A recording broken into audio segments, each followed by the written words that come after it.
Hello student, हमने अपनी पहली वाली क्लास में पढ़ा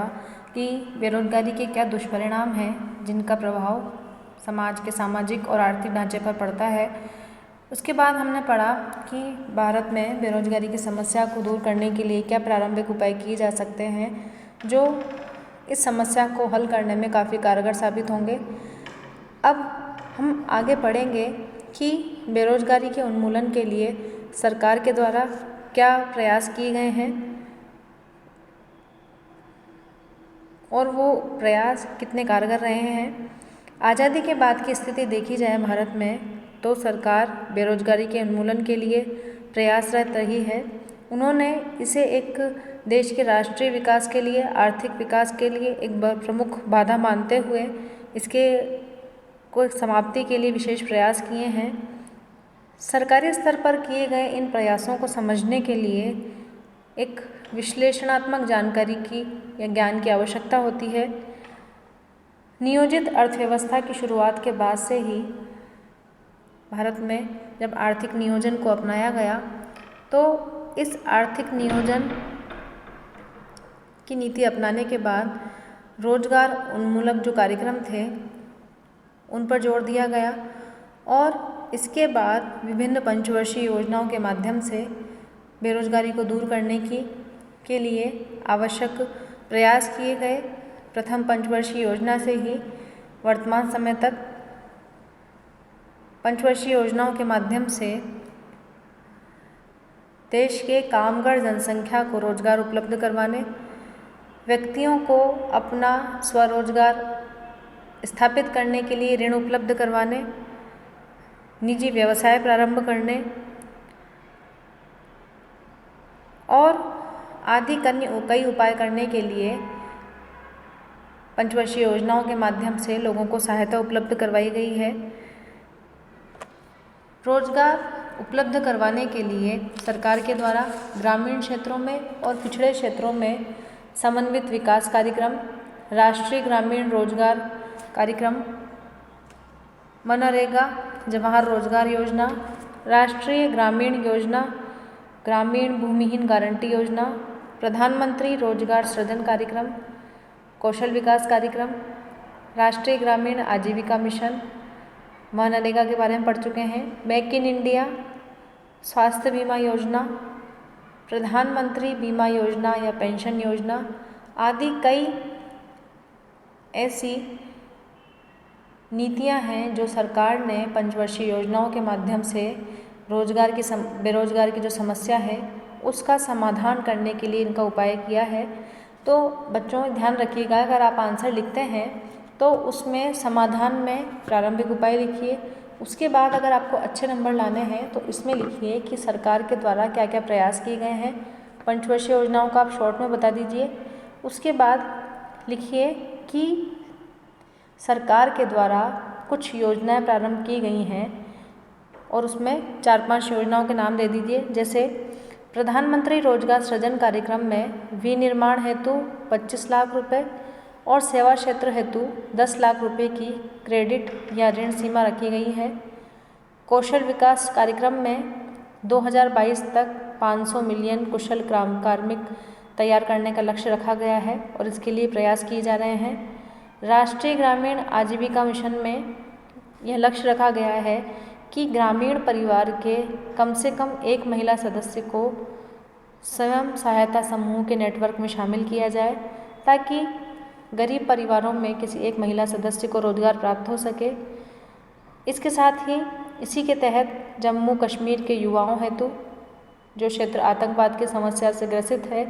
वहाँ पर हिमायत कार्यक्रम और उग्रवाद प्रभावित क्षेत्रों में युवाओं के लिए रोशनी योजना प्रारंभ की गई है। मनरेगा से हम लोग सब परिचित ही हैं, जहाँ पर यह प्रयास किया जाता है कि वित्तीय वर्ष में ग्रामीण परिवार के वह सदस्य को जो कमाने योग्य है, रोजगार हेतु सक्षम है, उसको 100 दिन की रोजगार की गारंटी दी जाए, धन उपलब्ध करवाया जाए। साथ ही इसमें एक महत्वपूर्ण तथ्य यह है कि इसमें 33% महिलाओं के लिए स्थान आरक्षित रखे गए हैं। मेक इन इंडिया, जिसमें औद्योगिक इकाइयों के विकास हेतु लक्ष्य रखा गया है। दीनदयाल उपाध्याय श्रमेव जयते कार्यक्रम, जिसमें जो कार्यक्रम विभिन्न तरीके की सुविधाओं के विकास से संबंधित है। स्वास्थ्य बीमा योजना, प्रधानमंत्री युवा योजना, जिसमें 2016 से 2021 तक 7 लाख से अधिक प्रशिक्षुओं को उद्योग के क्षेत्र में प्रशिक्षण उपलब्ध करवाना और उचित शिक्षा उपलब्ध करवाना है।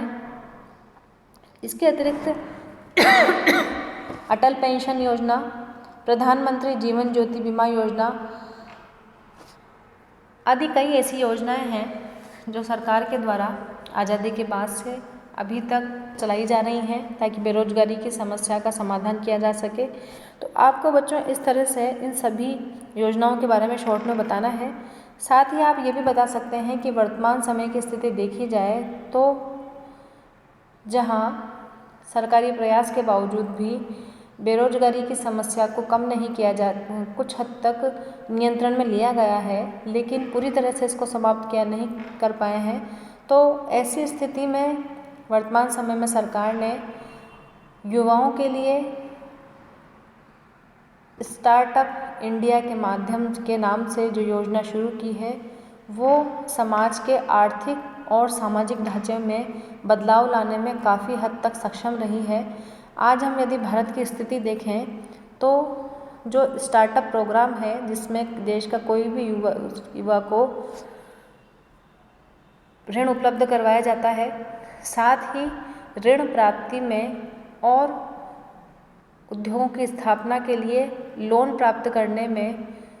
कई प्रकार की आर्थिक सुविधाएं और रियायतें दी जाती हैं, जिसमें युवा अपनी इच्छा के हिसाब से कृषि से संबंधित, किसी भी कच्चे माल से संबंधित, खनिजों से संबंधित या खाद्य पदार्थों से संबंधित कोई भी अपना उद्योग स्थापित कर सकता है। सरकार के द्वारा उसको विभिन्न प्रकार की रियायतें दी जाती हैं, बाजार उपलब्ध करवाया जाता है। तो इस तरह से स्टार्टअप इंडिया नामक एक प्रोग्राम है जो वर्तमान समय में सरकार के द्वारा चलाया जा रहा है। ये रोजगार की उपलब्धता की दिशा में एक महत्वपूर्ण प्रयास है, जिसमें कोई भी एक व्यक्ति कई अनेक व्यक्तियों को अपने स्टार्टअप उद्योग के माध्यम से रोजगार उपलब्ध कराने में सक्षम होता है। तो इस तरह से हम कह सकते हैं कि सरकार ने इस समस्या को समझते हुए अपने हर वित्तीय वर्ष में बजट के माध्यम से यह प्रयास किया है कि इस समस्या को नियंत्रित किया जाए। लेकिन जहाँ तक हम देखते हैं कि यह केवल बच्चों सरकार की जिम्मेदारी ही नहीं है कि इस समस्या पर पूर्ण नियंत्रण स्थापित कर सकें, आम जनता की भी जिम्मेदारी है कि वह सरकार का सहयोग करे। जनसंख्या नियंत्रण आदि कुछ ऐसे उपाय हैं जिसके माध्यम से वो सरकार को सहयोग कर सकती हैं कि देश के जो प्राकृतिक और आर्थिक संसाधन हैं वो हर व्यक्ति तक सुनिश्चित रूप से मिल सकें, क्योंकि जब जनसंख्या, गरीबी आदि जैसी समस्याओं पर नियंत्रण होगा तभी देश के आर्थिक और प्राकृतिक संसाधनों का सही ढंग से वितरण या उनको सही ढंग से समाज के प्रत्येक सदस्य तक पहुंचाया जा सकेगा।